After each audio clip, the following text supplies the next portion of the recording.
Good evening and welcome to our first Area 3 Police Quarterly Q&A live forum. And we are going to be going across Area 3, Clarendon, Manchester, St. Elizabeth. And this is brought to you by Serenity Resource Connector in collaboration with JCF Area 3, kindly sponsored by National Self-Serve Wholesale, Brooks Avenue, Maypen, Clarendon. And if you're new to this space, I am Winsome, and it is always a pleasure to lead these discussions. And this evening, we embark on a journey to explore crucial aspects of community safety and security. From crime prevention strategies to domestic violence prevention and traffic safety and enforcement, we aim to equip you with the knowledge and tools to make our neighborhoods safer for everyone, not just some, but all of us. So we encourage you to remain active, participate throughout, ask your questions, share your insights, as together we can work together building safer, more resilient communities that we can all be proud of. And without further ado, because we have a lot to get through this evening, let's get started. And on our first segment, looking at crime prevention strategies. And joining me for this first segment, starting with seniority, Clarendon, Acting Senior Superintendent Carlos Russell, no stranger to this space. We also have with us Inspector Berthlyn Lloyd, Acting Territorial Officer for the Manchester Division, rounding out with Inspector Angela Williams, who is a Territorial Officer for the St. Elizabeth Division. All right, let me change this overlay because we are blocking out. All right, not that one. Let's get a clear one. There we go. All right. Thank you so much for joining us. And for those who are tuning in live, go ahead and share with us where you're joining us from. Let me get that in. All right. Officers, thank you again. Welcome, Inspector Lloyd, Inspector Williams. Your first time in this space. And it's great to have you both sharing with us on the Community Safety and Security Forum. All right. All right. So, yes, so we are getting very practical. So let's start with some practical steps individuals can take to enhance security in their neighborhoods. So Russell, let's start with Clarendon. Some practical steps individuals can take, and then we'll have Inspector Lloyd from Manchester adding her 2 bits to it, and then Inspector Williams, and then we move on from there. So Sir Russell, go ahead and share some practical steps individuals can take to enhance security in their neighborhoods. You're muted. Well, good evening, everyone. It's good to be here again with you, Miss Witter. All right, some practical steps that we can look at in protecting ourselves in the neighborhood. And when we look, we can speak of 2 things. We can speak of target hardening, as also we can look at technology. And we look at target hardening. This is putting steps in place to ensure that you can protect yourself and your family. And we can look at simple things as ensure that we have good proper locks on our houses, grill our place properly. I know that sometimes not everybody can afford to, but it is good to grill our houses. We can look also at some simple things that we do. We have our appliances and electronic devices. We don't leave them, that person can see them through our windows. or even if we're traveling in motor vehicle, sometimes people tend to leave expensive things on their motor vehicle seat. So somebody passing, they can look and see that there's a handbag on the seat, there is a computer, a laptop on the seat. We have to ensure that these things are properly hidden. Um, we look at we can look at CCTV. It is not, getting cameras is not as expensive as before, and persons can look at that. Thieves don't like to see cameras, so if we can put up a little camera on our homes and our business places, then it will go a far way in preventing criminals from coming in our property. Alarms on our cars are very important. Um, because we're having a lot of car thefts. But get a proper alarm on your vehicle, and it will go a far way. Also, you have some persons at their home. They have a lot of tall, overgrown hedges.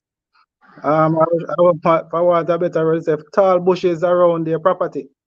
We need to ensure that we trim these because these attract criminals. Criminals can hide and pounce on you from these places.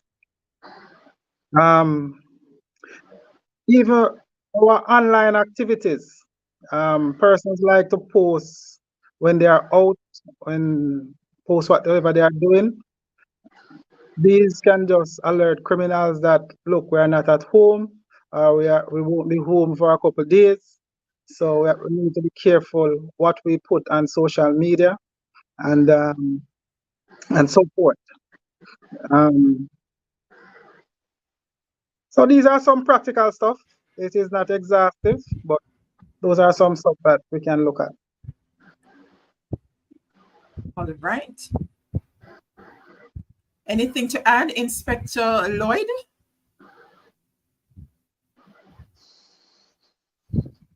Go ahead and unmute.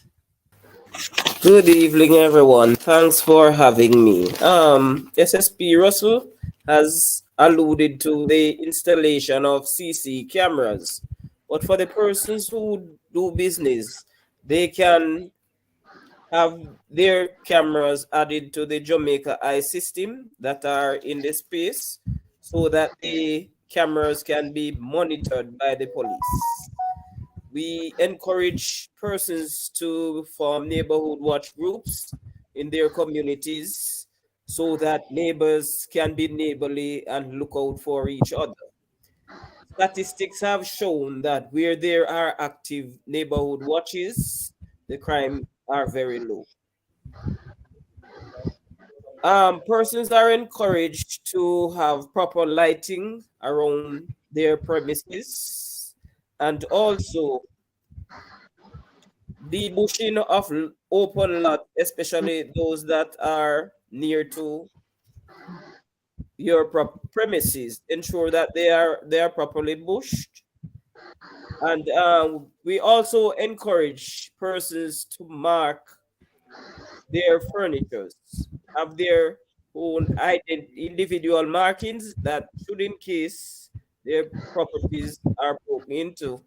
And if at all these items are recovered, they will be able to identify them from their individual markings. Also, encourage persons to report strange persons and strange vehicles and suspicious actions that are seen in their neighborhood. We also encourage persons to form WhatsApp group where they can communicate information to everybody within their community. The list is not exhausted. I know Inspector Williams will want to add her bit. Right. Go right ahead, Inspector Williams. And while you're at it, you can share with us also how Neighborhood Watch and those other programs can contribute to crime prevention in the different spaces. Cecilia, just before you start, Inspector Williams, Cecilia, just acknowledging your question there. Thank you so much. Damian Henry is joining us from out of Georgia. Great to have you. We have Tracy James, Yvonne Murphy. Okay, Reverend Watson, JP Watson, thank you so much for tuning in. Our chaplain from down there in St. Elizabeth, always supporting the team. All right, go ahead, Inspector Williams. Good evening. It's good to be on and sharing with you this evening. And as we speak about the neighborhood, what is very important is for persons to have good relationship, because sometimes we do have the communities, but persons are not getting along well. So it's always important to build good relationship with your neighbor, your community member. People can invest, persons can invest by using either the solar lighting on the outside of the houses. Bear in mind that electricity usage is very expensive. I do agree that the solar lighting are costly as well, but it will give you very, very good long service. And at the end, it will be less costly than turning on your electricity at night. Even so, when the light goes from JPS, your solar light will be on the outside. It's good that persons can interact with each other. They can contact each other in case of any little emergency. In case they see anything happening, they can speak to their neighbors, their community members.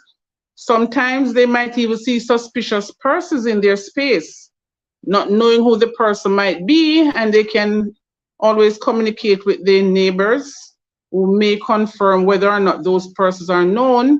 And where it is not clear as to who these persons are, then of course, they will contact their local police. In terms of neighborhood watches in the respective spaces, that is very important, because they do form a very close bond. They share contact with each other. They look out for persons loitering in their communities. When others are not at home, they know and they will pay attention to your house as best as possible and can communicate with you, not only to wait until you get home to say something, but if they observe anything, then of course they can make contact with persons who might be out of the space for a while. Also, it is very important to know the contact number of your neighbors. Very important to even know your own contact number, because sometimes persons might be in a little problem seeking assistance from the police. They are not able to even provide their contact numbers. So it's important to know your contact numbers, to know those of your neighbors. Leaving home for a while, it's important when you go out to have your windows properly closed. Bearing in mind that persons watch your houses more than you do. And not only are the strangers watching your houses, the persons that you're close to as well pay attention to your houses. And we must bear in mind that at times, when even our houses are broken into, it's not necessarily a full stranger. And even if strangers are involved, sometimes they're involved with some of our community members. So it is important to know your neighbor, know who is around you, and know the information you share and how well you protect your property. Awesome. Inspector Wallace is reminding for those who don't mind having dogs to get some dogs as well to help protect your property. Inspector Kane, good night to you. This looks like our former Deputy Commissioner of Police, Javine Bench, said best police team. Yes. If I'm getting that right, we have Leandra Rainford, Sandrine Stewart Lewis. Thank you so much for joining in. All right, before we move on to the next segment, let's take Cecilia's question. She's asking if home security cameras can be hooked up to the Jamaica Eye, and if so, how? think we had addressed that in a previous segment, but any of the officers, if you're able to weigh in, can the home security cameras be hooked up to Jamaica Eye? Are you able to? If not, we will make sure we get the response from the expert. There's a specific team that deals with that. So Cecilia, I'll get you that response in due season. All right. Inspector Kane is concurring that neighborly relationship very vital. All right. Thank you so much. Keep the engagement coming. All right. So share some tips for identifying and reporting suspicious activities. Inspector Williams would have mentioned some, speaking about the neighborhood watch. So Acting Senior Soup, Russell, any additional tips? Go ahead and unmute. Well, it's very important as a community. I know previous presenters would have mentioned that it is important that we know our neighbors and that we live neighborly, because a lot of times we live in communities and persons don't know each other, and it is very dangerous. So it is very important that, at some point in time we have some form of community get together so that we know each other.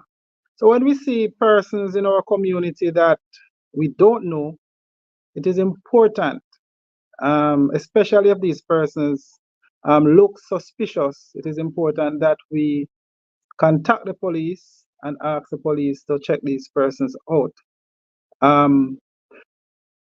We need to know what is happening with our neighbors, because sometimes we see persons moving next door and we don't know who they are, especially in the housing schemes. You find that a lot of these houses are rented, so you find that tenants move in and out. So that also pose some problem, because of the regularity in which persons move in and out.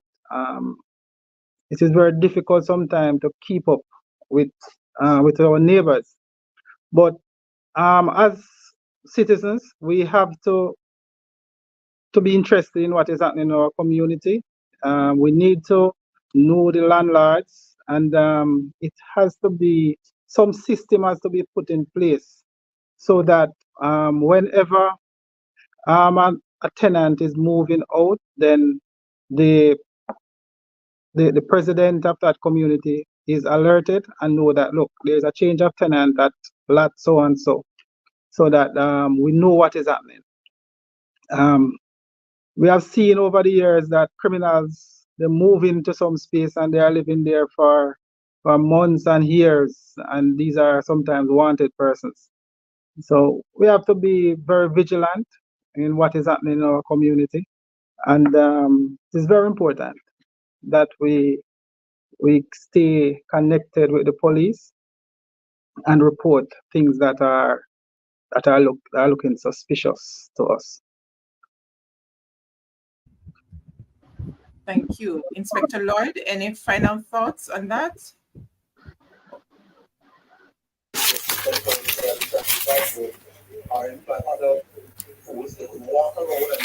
It cannot be overemphasized that being neighborly and know who your neighbors are very important. And ensure that you know your local police, you know the station number, so that you can communicate. And sometimes there are other breaches that are happening. The major ones that you can look out for are breaches where persons tamper with the work of the National Water Commission and JPS. So look out for those breaches and report them, and be very vigilant. All right. Inspector Williams, you had something else to add? All right. What is important is that sometimes persons may see someone, it could be entering a community, a business place. They're to note when the persons come in, do they really shop, or is it that they're looking around? And they may see them enter that store maybe 2 or 3 times for the week. They need to pay close attention to that. The same thing exists within the community. When you see cars may drive in, persons, very important to take very important to take license numbers of vehicles, not just to say a blue car, but be able as best as possible without exposing themselves. Take license numbers that can help the police when you have a complaint of the suspicion. And so in order for us to do a better trace of that vehicle, the license number very important. Bearing in mind, there are a lot of white cars, a lot of blue cars, among other things. So it is important to take some small details. And it's as mentioned earlier, it's important to know the number of your local police.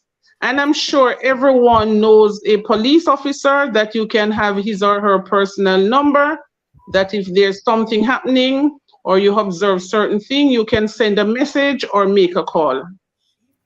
That's it for now. All right, thank you. Great way to round out this first segment. And Inspector Williams is going to make way for, we're playing tag team over there in St. Elizabeth Division. She's going to make way for Sergeant Desiree McLeod, who is going to be coming on for the second segment. We are going to delve into domestic violence prevention. So Sergeant McLeod, let's have your camera on. All right. Don't go anywhere, Inspector Williams. We'll have you right back. Welcome back to the space, Sergeant McLeod. Thank you and good night to your wider audience. Thank you. All right, fantastic. And we are going to get right into the domestic violence prevention, because this is a real cause for concern. And we want to commend the JCF because there is a tour that's currently on that's going across the island. Unfortunately, it won't be able to stop in every parish, right, as it relates to domestic violence. But what are some warning signs of domestic violence, and how can community members respond effectively? Sergeant McLeod, we'll start with you there as the expert here. So when we speak about warning signs, in Jamaican, we say red flag. So a relationship starts off very nice. So the ideal partner places you on a pedestal. So you feel good, you're not used to having a good relationship. So you are showered with gifts, roses, date nights, you know, the works, you enjoy it. But over time, there are some changes. So when you see that, you start seeing some controlling behavior. Whereas the abuser now will try to control their partner's every move, from where they go, what they do, how they feel, how they think. They isolate them from family members and friends.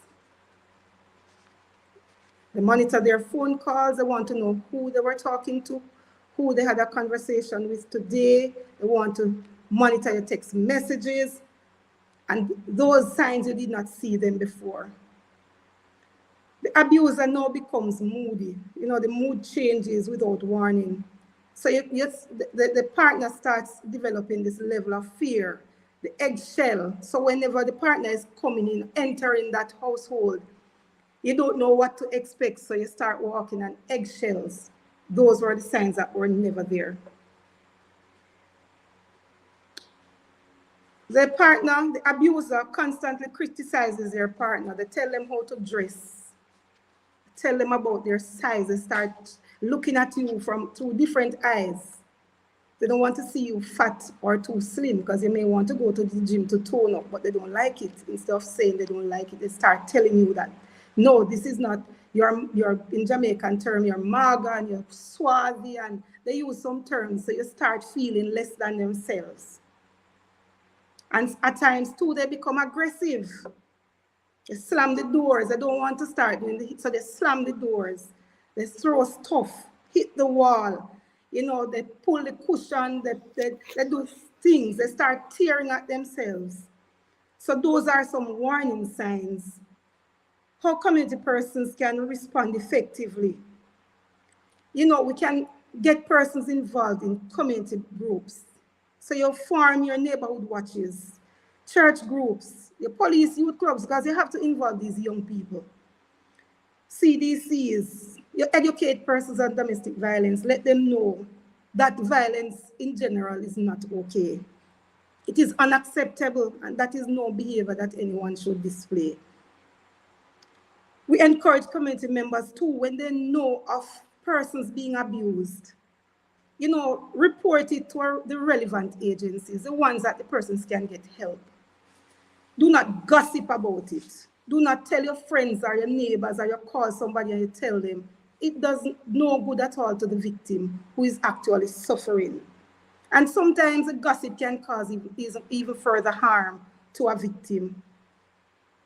And if a victim who is maybe a family friend or just a community person confide in you, because they see you as somebody they can look up to and they confide in you, seek help from the professional for them. Let them know that, listen, you are telling me, however, I will put you onto someone who can really give you that level of support that you need.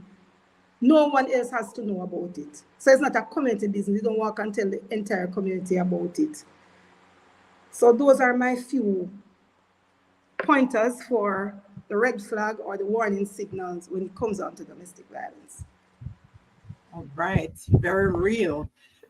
So you mentioned in terms of reaching out, what are some of the resources that are available in St. Elizabeth Division specifically, and how can these be accessed?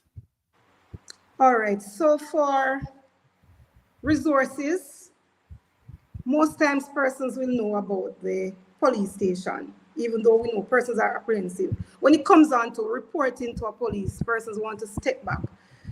Now the JCF has embarked on getting some centers in where persons can come directly to us, or they can come through the referral from the station. So in St. Elizabeth, at the Santa compound of the Santa Cruz Police Station, there is a domestic violence intervention center that persons can come and get help. There's also one, so luckily St. Area 3 was blessed to have 2 centers. The other one is in Clarendon, so SSP Russell, he has one in his area, and it's at Hayes. I will share the contact numbers a little later, or I can give the numbers now for St. Elizabeth. It's 321-9791, 321-9791, and in Clarendon, it's 816-8028. And as I said before, it's across the parishes, some parishes, so you can go on the JCF website, or you can call any of these numbers, and then we will make the other numbers available to you. Also in St. Elizabeth, we have the support of the Victim Services Unit. It is in every parish, but we work alongside these persons, and they have helped us a great deal in offering some amount of counseling to victims or survivors of domestic violence. There's also the Restorative Justice Center. Luckily, it's close to us. So they too have helped us through some of the reports. So we send the referrals to them too, if it is something that we are not able to manage, but it is always in the best interest of the survivor, the victim, because if the victim says, no, I do not want to go elsewhere, then we have a duty of care to ensure that that information is kept right where our office is. We have trained counselors and pastors who offer their services from time to time, which we are grateful for. And there's Woman Inc. that's in Kingston. However, they have contact numbers. That number, I don't have it with me, but it is available online. Bureau of Gender Affairs is located in Kingston. However, they have set up hotlines. And for persons on the platform, I wanted to get these numbers because so often men are afraid to report cases of domestic violence. They're afraid to speak out. However, I can guarantee you that when you come to the Domestic Violence Intervention Center, or any of the DV centers, your report will be treated just like any other report. You don't have to be afraid. No one will look down on you. No one will say anything to you to let you feel less than yourself. You come in, you're treated, your issue is dealt with, and then you go on your merry ways. It is not something that persons and the narrative that police laugh at you. That is a thing of the past, and I can tell you that is a thing of the past. We also have the family court or the parish court that helps us. And you know that in the domestic violence cases, when there is need for a protection order or occupation order, then the court is the only place that can grant those to victims of domestic violence. There's a dispute resolution foundation. It's located in parishes also. So those are some of, I was giving you the number for bureau. So for the male hotline, it's 553-0387, 553-0387. And for the female, it's 553-0372. That's 553-0372. And those numbers are 24/7 contact, and it's also a WhatsApp number, or those numbers are WhatsApp numbers. They have a toll-free line also, 888-662-2873. That's 888-662-2873. So I think I've given you a mouthful of all the places where help is for victims and to a lesser extent the perpetrators. Well said. And just in case you missed those numbers, and for those that Sergeant McLeod was not able to share with you, be sure after the live to go on over to the Serenity Resource Connector website to subscribe so that you can get the blog post of this, the recap of this forum, sharing the numbers that you need to have close to you, because you may not be the one that need them, but someone in your circle may just need to utilize them. All right, so we're going to be our brother and sister's keeper. All right, so Manchester Division does not have a DVI care center.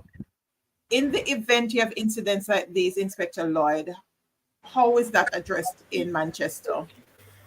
In Manchester, the Manchester Community Safety and Security Branch treats with the information, treats with the report, and we do the referral. We work closely with the family court, the restorative justice, victim support services, and we have other counselors and pastors who assist where counseling is necessary for these persons. And sometimes we get assistance from St. Elizabeth and Clarendon. All right, great network there. Based on what you shared earlier, Sergeant McLeod, and Inspector Wallace is sharing that she likes your presentation. All right, all right. So a lot of what you shared earlier suggests lack of respect, a breakdown in the relationship overall. How can we promote a culture of respect and healthy relationship within our communities? Maybe not to prevent, but to minimize domestic violence or curtail, for want of a better word. Unmute. Go ahead and unmute. Okay, so let us start off with proper parenting. And I know persons will ask questions, but we have learned that learning begins from inside the womb. So that child in the womb starts to learn. So if the abuse starts, the child is learning from that stage. So we need to set good examples as parents so that our children can grow up to be who we really want them to be good leaders, good community members, somebody that persons can look up to and respect. We have to learn to respect ourselves, because if we don't respect ourselves, then we are not able to respect anyone at all. Be mindful that persons are from different backgrounds. So when you enter a relationship, you have your own personality, you have your own expectations, but you can't change the person who you are with. You just have to work together. So if something is wrong, you're seeing where something is going wrong, communicate with the person and you point it out rather than you try to force them to do things that they don't want to do that you want to do.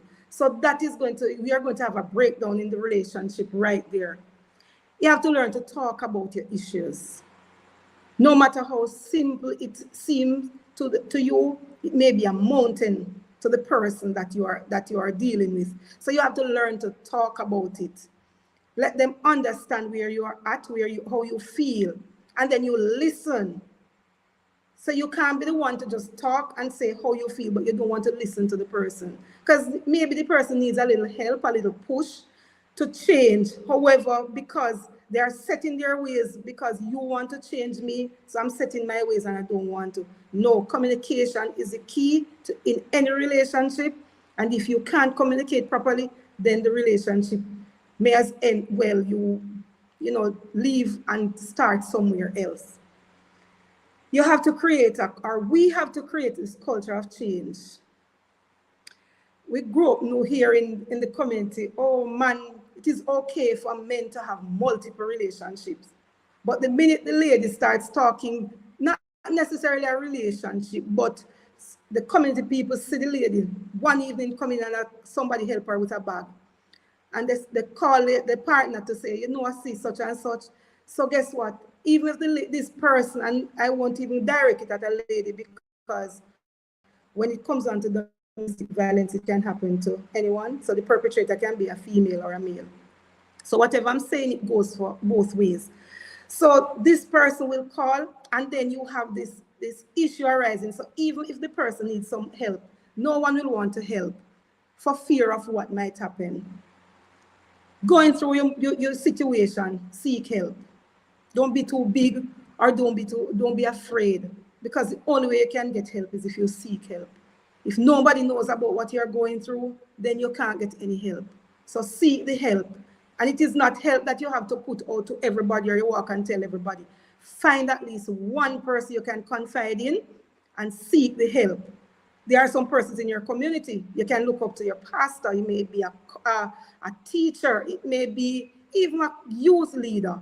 And it's somebody that you can look up to, and you know that whatever you say is confidential, and you won't get, it won't be harmful to you. Find persons that you can confide in and get the help. If you find that you reach out to somebody and nothing is happening, find somebody else. You have your local police. Get to know your local police. And as Inspector would have said earlier, it is very important that you know your local police. There must be a police that you can call and reach out to and say, this is happening to me, what can I do? But sitting alone and suffering in silence is a thing of the past. And nowadays, it is easier to get help. So if you are there and you need the help, reach out, help is available. Being non-judgmental. So be fair in your judgment. When people come to you and say something, not because the perpetrator is your family member, you take side with the family member. No. If the family member is doing something wrong, help them. I don't expect you to just go up to them and say you're doing something wrong. But you can kind it in a way that you're saying to them, listen, whatever is happening don't sound good. You're in this position, and if somebody at work knows, you might lose your job. Why not do it this way? Why not try it this way? But you just don't push people and say, listen, you do this, or they tell them, oh, you cause it. No victim is the cause of any abuse. And I repeat that. No victim can be the cause of any abuse. We have to take responsibility for our own actions. And if something is happening, you can't deal with it, learn to walk away. I also ask that the government, so it's wider now. So you have community centers in some communities. You put things in place so young people can go in, play their little football, netball. They learn to socialize. Persons who socialize, they are better able to deal with their issues. If it starts out from early, they are better able to deal with their issues. Sometimes even on the football field, a man might just tell somebody on the field that I'm going through this, and he can get the help. Or you can see the signs on the football field and you realize that no, this is not really football. This is deeper than football. Then after the game, then you can approach it maybe in education. So you start talking about violence in general, and you start go wide. So you don't point at the one person that you realize is having an issue, but you go wide so that that person can understand that, listen, and they can look into themselves and say, oh, you know, he's talking about me or she's talking about me. Let me seek the help. And no, it's not easy for persons who need help to say, yes, I need help and walk out. But for those who do, congrats to you, because you can only get the help if you go for it.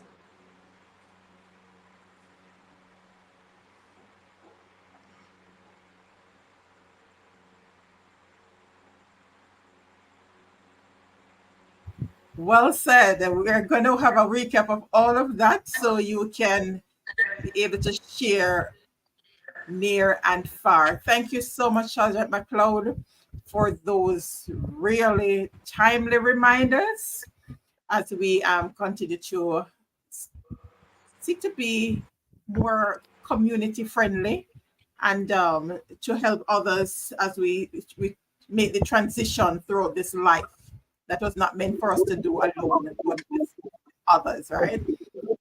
All right, so thank you, Sergeant McLeod. Don't go anywhere. Remember, if you have questions, you can share it in the comments. Blessings to you too, EM. Greetings, Kwame.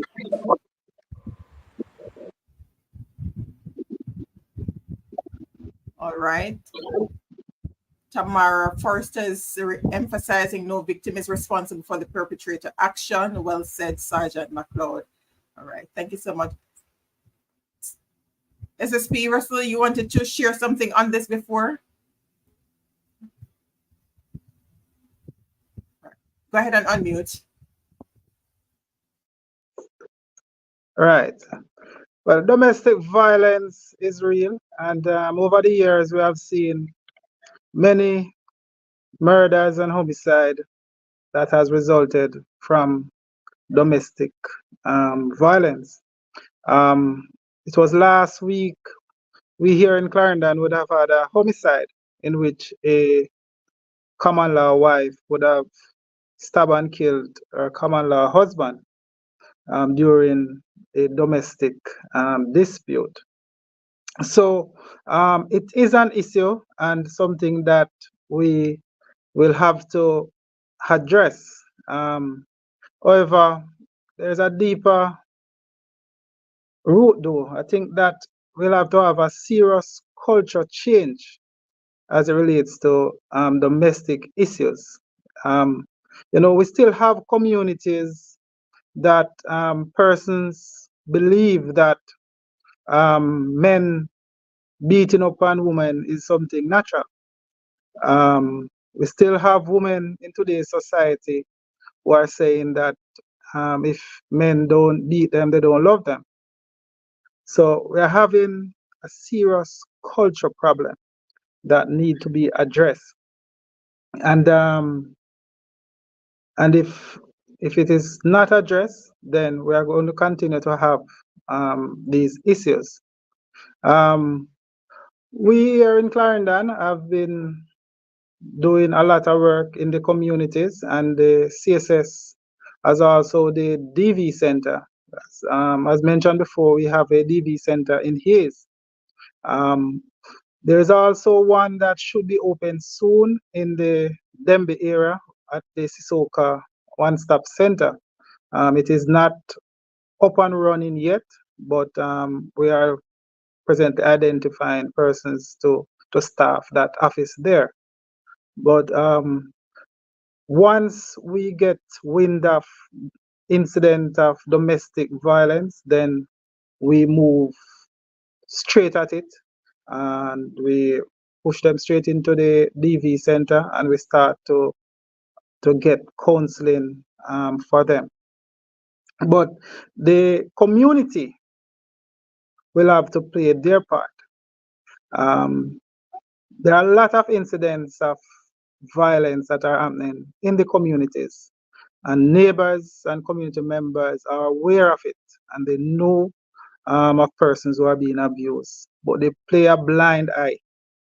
And if we don't act and get the police involved as early as possible, then in short order, we may be attending a funeral or have to go to the hospital to visit somebody that is seriously injured.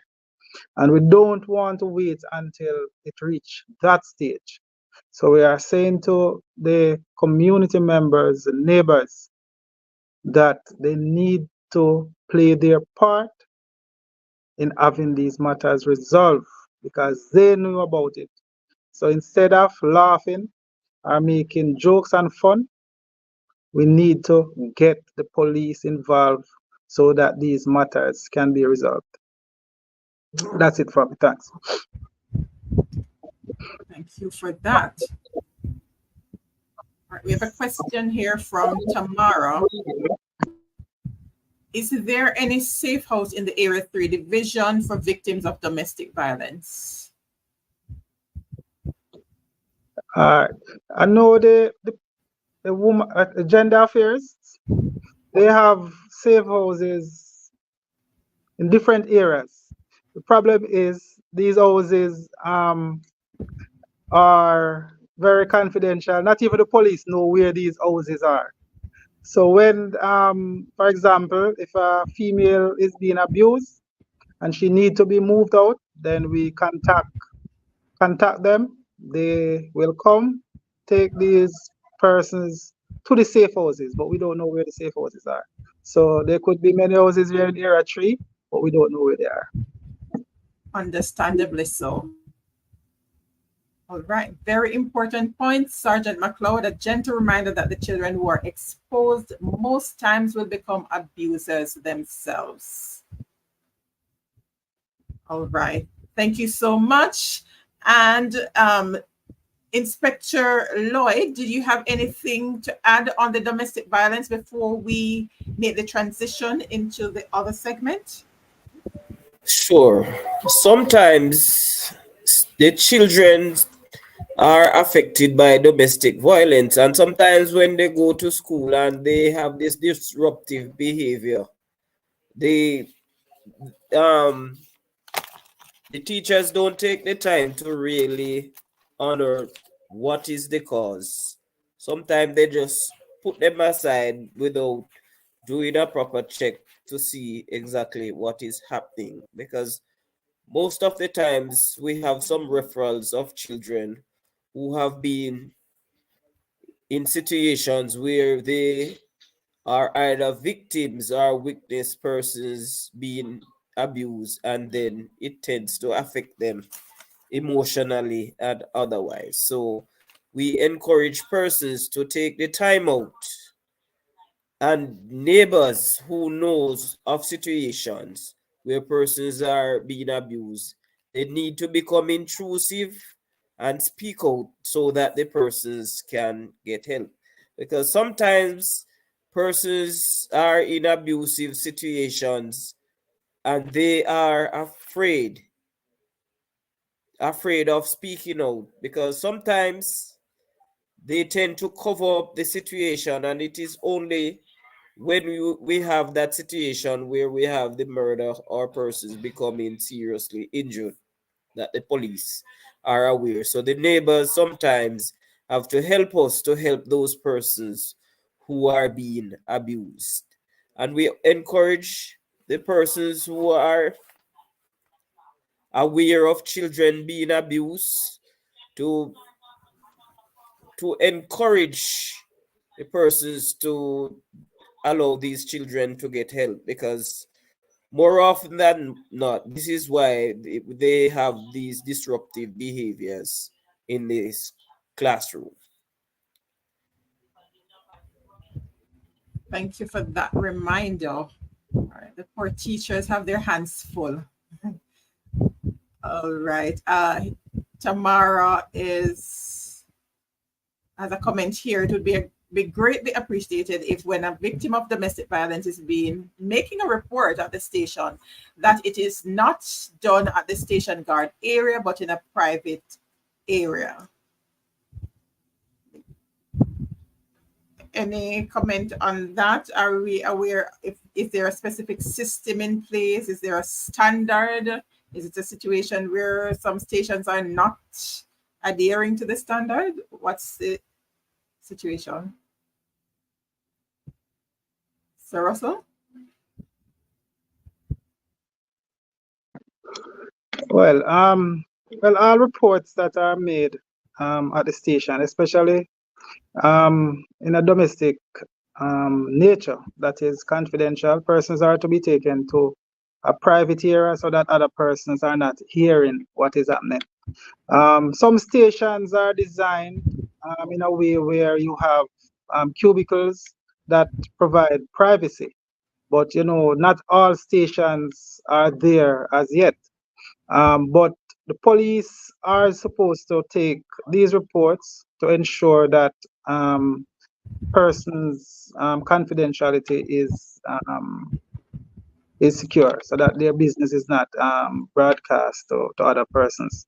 And when they come on to domestic abuse, most time persons are a bit timid and ashamed, especially some females. They don't want people to know that, look, they are being abused.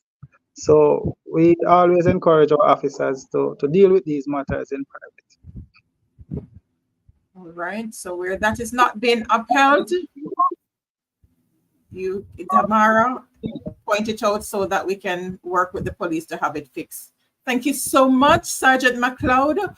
We are going to make way for Inspector Williams to come back on to join us for the final segment. We're going to be looking at traffic safety and enforcement. What are some of the common causes of traffic accidents in your division, and how can they be addressed? Let's start with you, Inspector Williams, since you've had a little time to rest your voice. Go ahead and unmute and share the top two. Yes, what we have observed is that the main causes of some of our motor vehicle collisions are speeding, improper use of the road. We do agree that at times there are bad road conditions, but if the motorist take the necessary care for him or herself, as also consideration for other road users, then that of course will help to minimize our accidents that we have. Even so, with the accidents happening, some of even the motorcyclists, they are not wearing their helmets. And most time their collision results in fatality. You have some inexperienced driver on the road, of course, and they do not take time to know the road properly, which is very, very important. At times we may be on a road, we have not been on that roadway often enough or knows the road, but we tend to speed. We would think we don't want to stay behind anybody else on the road. And that is a main sore point in discipline as well, very much in discipline, causing a lot of our accidents. At times, of course, vehicles can be defective. So it is important for persons to check on the vehicles they are driving or riding. That, of course, can save a life and prevent persons from being seriously injured. Thank you. Thank you. Inspector Lloyd, what's happening over there in Manchester? Yes, in Manchester, we too have the issue of excess speeding, persons failing to keep to the left, inexperienced drivers or drivers who are not familiar with the vehicles which they are driving, and also persons driving under the influence of alcohol. Right. Back down to Clarendon. Sir Russell. All right. I've seen since the start of the year that we'll have had 6 fatal accidents in Clarendon. 4 of those were motorcycles. What we have seen is that, especially our motorcycle riders, that they ride their motorcycle in a very reckless and careless manner. And majority of the time, they are not equipped with the proper safety equipment, no helmets, and so forth. So when they meet in accident, majority of the times, it is fatal. And speeding is one of the major cause. It's the main cause of most of these fatal collisions. And we see that a lot of these motorcyclists also, that they consume a lot of alcohol, beverage before, whilst they're driving. So this contributes to a lot of these accidents. What we are seeing also, that are causing some of these accidents, maybe some of them not fatal, is that persons are distracted while they are driving. Persons are driving and using their cell phones. They are sending text messages. They are making calls, dialing numbers while they are driving, which has led to several accidents. So we're asking persons to refrain from using the telephone whilst driving. There are various headsets that can be purchased, and lot of them know that you can use, that you don't have to be having the device in your hand whilst you're driving. I would just say, look, if you have to take a call, just stop the motor vehicle and make your call. And the motorcyclists, we're asking them to buy helmets and to just to drive in a safe manner when they are using the road, and also to get their vehicle with the proper documentation. Because you find that a lot of these motorcycles, they are not licensed or insured and should not be on the road. So that is some of the main cause of the accidents that we are having: speeding and the distractions. Thank you. Thank you so much. All right. Which means that there's room for more collaboration between the police and citizens. So what would you say those collaborations would look like, Inspector Williams? How can we work closer as community to address some of these challenges? All right. In helping to educate our motorists. And you know, as SSP Russell spoke about the use of the phone, you know, sometimes persons are using the telephone and the conversation they're having with the other person on the other hand is not pleasant. Persons becomes upset at times, which can result in motor vehicle collisions. So some of the ways we have done and has continued to do is to address persons at community meetings, widely publicized meeting, Pandy Corner. Sometimes you may see several bikes parked.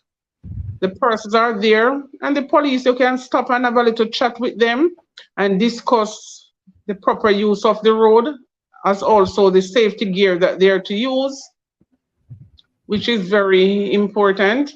And even when we go into the schools, we speak to the students, because we have now realized that even without the police seeing them most of the time, that some of these youngsters are riding motorcycles to school, whether it be the bikes or the bicycles. And of course, we have to stop with them, encourage them, and teach them the proper way to go about it and the proper use of the safety gear as best as possible. Even the taxi park, the bus park, sometimes we have to go and interact with the public passenger vehicle operators and to speak with them on the safe use of the road. All right. Great observation, Inspector Kane. Very good. Inspector Williams, engage them in their comfort zones. Indeed. Here's another one, very important, Tamara, pointing out that pedestrians are sometimes the cause for motor vehicle accidents because they fail to use the road properly.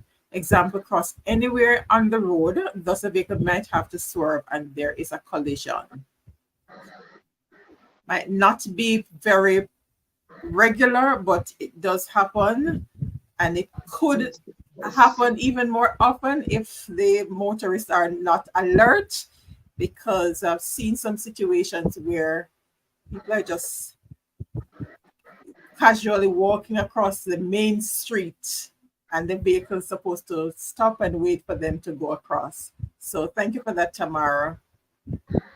All right. Blessed is asking if we have crosswalk for the pedestrians.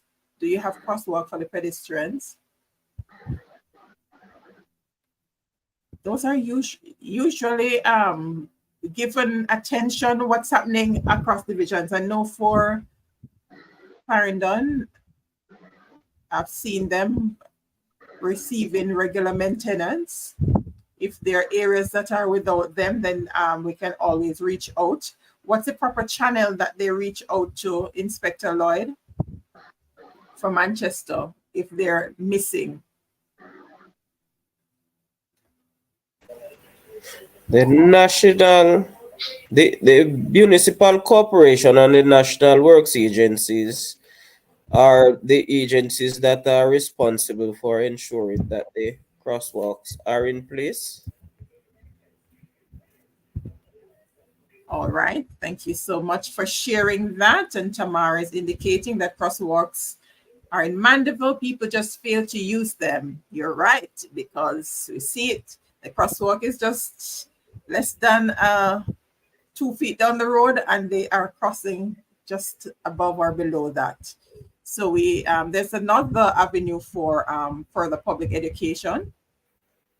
And so I'm sure when you go in the schools, you have a lot of that happening. So we're going to have to ensure that we meet them in the other locations as well to ensure. Right, Inspector Williams, well said. Not sure if this is something, because what happens when the comments come up is based on when the live viewers are on. So it might be something that was said earlier.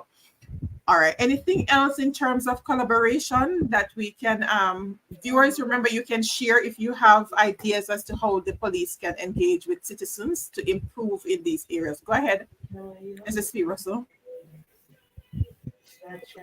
Yes. So education is very important as it relates to how we deal with some of these incidents. But it's not a lack of knowledge for some of these road operators. For example, here in Clarendon, we have a set of taxi operators. They know the right thing to do, but they operate in a manner that is very reckless and with no care and attention to other road users. So once there is no police in the particular vicinity to maintain order, then there's chaos. It was today I was having some discussion at the parish council meeting as it relates to that. We have an area around by the Glenmore area, Jackson Street.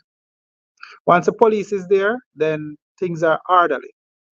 But if the police is not there, then you realize that the motorists, they drive in a manner so reckless that you have a lot of accidents, and we have students in the vicinity. So we have been having several meetings with these persons. So they know what to do. But the culture again, it's that we have a culture of indiscipline. So the motorists, the pedestrians, everyone don't want to use what is there for them. So as far as I mentioned, the crosswalks the crosswalk will just be just a short distance away for them to use. But they're not using it.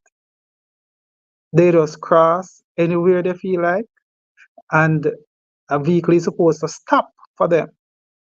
And so until we can change the mindset of our citizens to let them know that, look, we have to obey the road traffic laws, we have to obey the rules, then we are going to continue to have problems. We are going to meet with them, we are going to inform them, but when they go out there, they are going to continue the reckless driving, the careless overtaking, which is going to result in the fatal accidents and crashes. So we really have to look at the discipline of the citizens. That's where we're having the issues. Well said. All right, we are over the 1 hour mark, but it was well worth it. Quite a bit shared, a lot of resources, some practical tips were shared. But just in case you missed some of it, don't worry, watch the replay. And we'll also have a recap in the weekly blog post that will be shared on Monday. Serenity-ResourceConnector.com. You can go on over and subscribe so you can get access to that. Thank you so much for all who chimed in the comments. Thank you for tuning in live. And for those who will be watching the replay, thank you for being here with us. Right. Thank you so much, SSP Russell, Inspectors Lloyd, Williams, Sergeant McLeod. Thank you for sharing space with me here. And is there any pressing final thought that any of you would like to share to leave with our viewers this evening as we wrap this segment? This forum, rather. Go ahead, Inspector Williams. We just encourage persons to act responsible in whatever you do. Take full control of what you do. Pay attention to your surrounding. Always lend a helping hand where possible. And as it relates to domestic violence, remember it is everybody's business. So if we share, we care and live well. Indeed. All right. That seems to be it for this forum. So this was the first in our series of quarterly Q&A live forum here. But we do engage with our officers throughout the year, each month on second Thursdays. For the regular monthly, we usually zone in on some specific areas, but what we're doing in the quarterly forum is to go deep community, so you get to engage with the officers from your space on different matters. So if you have a particular area that you'd want us to look at for the next quarter, feel free to share. You can reach out. SerenityResourceConnector.com. You can send a message from there. WhatsApp 871-8960. Leave it here. And the WhatsApp to that number, or you can email serenityadvisor@gmail.com. All of those are on the website, so you can get access to everything there, including the social media handles. So whatever option you feel best, more comfortable communicating via, that's fine. All right, we will respond. My pleasure, Inspector Kane. Always a pleasure to facilitate these awesome discussions. Thank you, Rev, as always, for tuning in. Thank you all so much. Have a blessed rest of the evening, and remember to stay safe and to continue to do your part in safety and security, because our police cannot be everywhere. And so we continue to do our part as responsible citizens to make the work lighter for officers. Officers, thank you, and do continue to stay safe as you continue to maintain peace and order out there as much as you can. All right, have a blessed evening. You're most welcome. Thanks much. All right, my pleasure.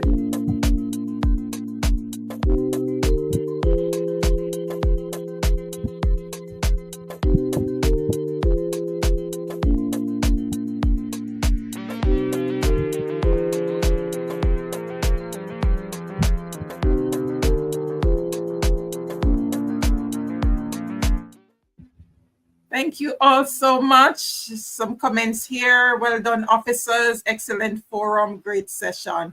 Thank you all so much. Remember to stay tuned. We connect here every Thursday at 8 p.m. looking at another forum. We keep it community focused. So if you want a space where you can get involved community-wise, whether it's culture, business, safety and security, this is your space to be on a Thursday at 8 p.m. All right, have a blessed night. Remember to subscribe and share. Bye.